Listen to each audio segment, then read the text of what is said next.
Hi hello வணக்கம், இது உங்கள் சிவி ஜோன். ஸோ எல்லோரும் எப்படி இருக்கீங்க?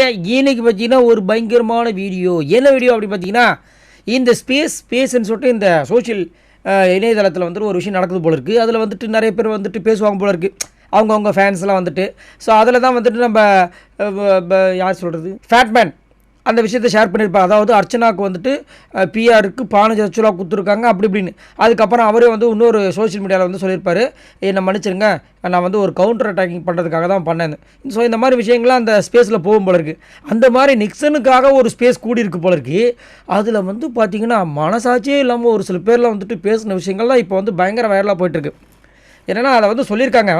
அதுவும் குறிப்பாக இதில் ஒரு பெரிய விஷயம் என்னென்னா, பெண்கள் குறிப்பாக சொல்லியிருக்காங்க, சரிங்களா? அதில் வந்து பேர்லாம் குறிப்பிடப்படலை. என்ன சொல்லியிருக்காங்கன்னா, ஒருத்தங்க சொல்லியிருக்காங்க, ஒன் அக்கா is saying she wants to rise her son like நிக்சனை மாதிரி நான் வந்து என் பையனை வளர்க்கணும்னு ஆசைப்பட்றாங்களாம். இவ்வளோ கொடுமை பாருங்கள்.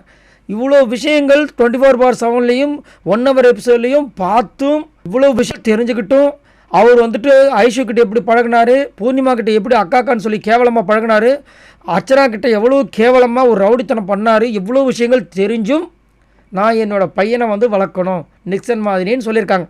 அதுக்கப்புறம் இன்னொருத்தங்க சொல்லியிருக்காங்க, எனக்கு வந்து சொருகிடுவேன் டயலாக் வந்து ரொம்ப மாஸ் டயலாக், எனக்கு ரொம்ப பிடிச்ச டயலாக், நான் அந்த டயலாக்கு விசிறியா. என்னத்தை சொல்கிறது, இதுக்கு விசிறியாக இருக்கிறதுக்கு ஒன்றும் சொல்கிறதுக்கு இல்லை.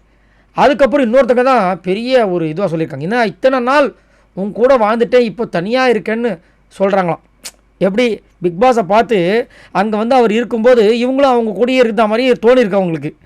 இப்போ பிக் பாஸ் முடிஞ்சதுனால இப்போ இவங்க தனியாக இருக்கிற மாதிரி ஃபீலிங்க. இதில் ஒன்றும் ஃபீலிங் பட தேவையே இல்லையே. அவர் தான் ஆல்ரெடி அவருடைய மேனேஜர் சொல்லியிருக்காரு, நான் நம்பரை கொடுக்குறேன்னு ஐஷு கிட்ட சொல்லியிருந்தார். நீங்கள் டைரெக்டாக ஐஷு கிட்ட போய்ட்டு அந்த நம்பரை கேட்டிங்கன்னா அந்த மேனேஜர் நம்பரை கொடுக்க போகிறாங்க. இல்லைனா நீங்கள் கூகுளில் சர்ச் பண்ணிங்கன்னா மேனேஜர் நம்பர் கிடைக்க போகுது.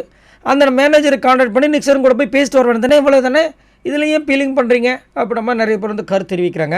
ஆனாலும் நம்மளுக்கு என்ன ஒரு வருத்தம்னா, இவ்வளோ பேர் கழுவி ஊற்றினாலும் இவர் வந்துட்டு கேரக்டர் இவ்வளோ கேவலமாக இருந்தாலும் ஒரு சில பேர் ரசிக்கிறாங்க பாருங்க. அதனால தான் அவரும் வந்துட்டு சொல்கிறார், எனக்காக வந்து ரசிகர்லாம் வந்துட்டு அப்படியே பாச மழையை கொட்டினாங்க அப்படின்னு. இந்த 2-3 ரசிகர்கள் தான் இருப்பாங்க போல இருக்குது. ரொம்ப கஷ்டங்க.